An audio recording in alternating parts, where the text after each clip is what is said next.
মশলা butter ঝামেলা ছাড়াই আজকে সুপার টেস্টি চিকেন বানাচ্ছি। তার জন্য কড়াইয়ে সর্ষের তেল আর সাদা তেল দিয়ে তাতে হচ্ছে তেজপাতা ফোড়ন দিয়ে দিয়েছিলাম। এরপরে হচ্ছে গ্রেট করা আদা ভেজে নিয়েছি। ভেজে নেওয়ার পরে গ্রেট করে রাখা পেঁয়াজটা হচ্ছে লাল করে ভেজে নিচ্ছি। এরপরে এতে হচ্ছে টমেটো আর কাঁচা লঙ্কা বাটা একসঙ্গে আছে, এটা ভেজে নেব।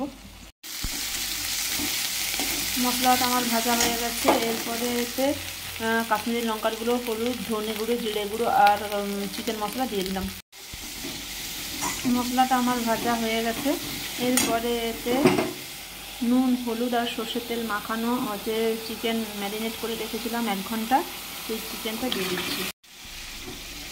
মশলার সাথে ভালো করে এই চিকেনটা মিক্স করে নিলাম। এবারে ঢাকা দিয়ে দেবো। মাংসটা কষা হয়ে গেলে বেশি করে ধনেপাতা আর ওই কাসুরি মেথি দিয়ে একটু নেড়ে দিয়ে নামিয়ে নেব।